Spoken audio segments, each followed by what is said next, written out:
नमस्कार दोस्तों, आज हम Bihar university BEd second year का सिलेबस लेकर आए हैं। तो देख लीजिए, सबसे पहले इसमें हमको कितना पेपर पढ़ना होता है उसके बारे में जानते हैं।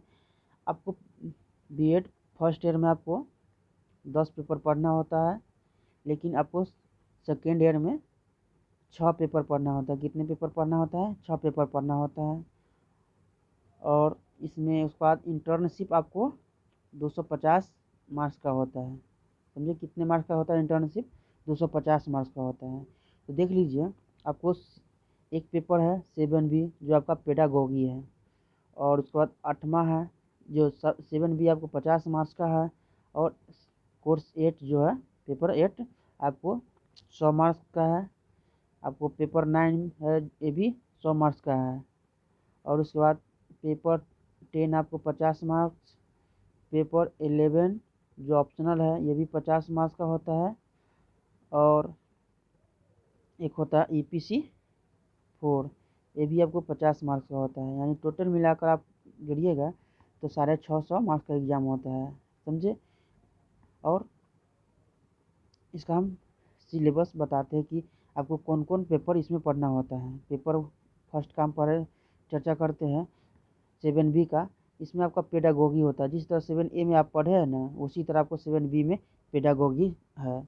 आपका अपना सब्जेक्ट से है, आप जिस जिस सब्जेक्ट से ऑनर्स किए है उससे रिलेटेड है।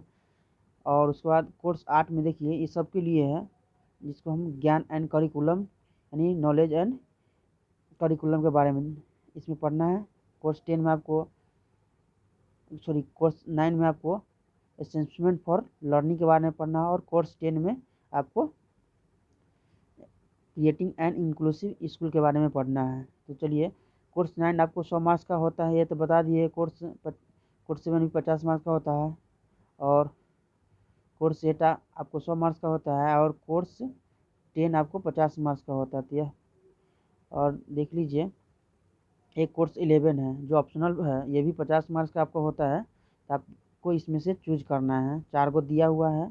फर्स्ट में है एक व्यावसायिक कार्य शिक्षण यानी वोकेशनल वर्क एजुकेशन। बी में है स्वस्थ एवं शारीरिक शिक्षा यानी हेल्थ एंड फिजिकल एजुकेशन। सी में शांति शिक्षण यानी पीस एजुकेशन। और डी में निर्देशन और परामर्शन यानी गाइडेंस एंड काउंसलिंग। इस चारों में से आपको एक लेना है। समझे? हम इसमें से आपको बी है ना, जो हेल्थ एंड फिजिकल एजुकेशन, इसके सिलेबस लेकर हम इसमें आए हुए हैं। और कोर्स CPC 4 है जो अंडरस्टैंडिंग सेल्फ, ये सबके लिए है, सबके लिए है। चलिए, तो हम इसका सिलेबस जानते हैं। सिलेबस देखिए, फर्स्ट में आपको है कोर्स 7B, जिसका ये मेथड पेपर है। तो मेथड पेपर ही हम बायोलॉजिकल साइंस के लेकर आए हैं। तो बायोलॉजिकल साइंस में आपको ये 50 मार्क्स का होता है। इसमें देख लीजिए, इसका सिलेबस क्या है देख लीजिए। पहले कोर्स का ऑब्जेक्टिव देख लीजिए। कोर्स का ऑब्जेक्टिव दिया हुआ है इसका, ये सब ऑब्जेक्टिव, इसका उद्देश्य दिया हुआ है। इसका कोर्स कंटेंट में देख लीजिए, यूनिट 1 में, यहाँ से यूनिट 1 में आपको ये सब आपको पढ़ना है। इतना आपको सिलेबस में दे रखा है। यूनिट 2 में आप देखिए, यूनिट 2 में आपको ये है। इसके बाद यूनिट 2 में आपको ये भी है। अब उसके बाद यूनिट 3 में देखिए, यूनिट 3 में आपको ये सब आपको यूनिट 3 में दे रखा है। देख लीजिए, यूनिट 3 में ये इतना पढ़ना है यूनिट 3 में। अब उसके बाद जानते हैं कोर्स 8 के बारे में, सिलेबस के बारे में जानते हैं। कोर्स 8 नॉलेज एंड करिकुलम है। इसमें आपको यूनिट 1 में आपको इतना सा पढ़ना है। ये सब यूनिट 1 में आपको पढ़ना है, ये सब यूनिट 1 में। यूनिट 2 में ये सब पढ़ना है आपको। यूनिट 3 में आपको ये सब पढ़ना है, यहाँ तक यूनिट 3 में। यूनिट 4 में आपको देख लीजिए, ये सब आपको है दिया हुआ है। अब यूनिट 5 में आपको ये सब पढ़ना है। यूनिट 5 में इतना दिया दे रखा है। अब जानते हैं कोर्स 9 के बारे में। आपको ये भी 100 मार्क्स का होता है। देख लीजिए, असेसमेंट फॉर लर्निंग है इसका, कोर्स 9 का नाम। समझे?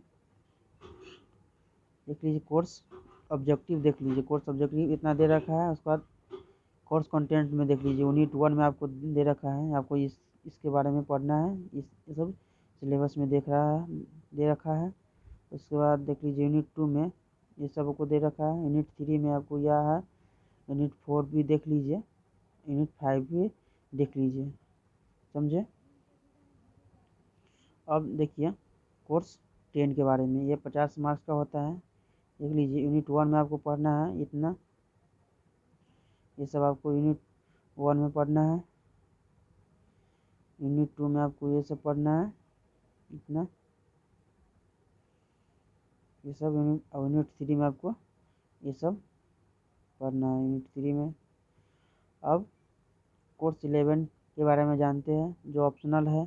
हम कोर्स बी लेकर आए हैं, हेल्थ एंड फिजिकल एजुकेशन के बारे में हम सिलेबस के बारे में जानेंगे। 50 मार्क्स का होता है। कोर्स ऑब्जेक्टिव देख लीजिए, इसका उद्देश्य देख लीजिए कोर्स का, ये सब दे रखा है। और कोर्स कंटेंट में देख लीजिए, इतना आपको सिलेबस में दे रखा है। यूनिट 1 में ये सब दे रखा है।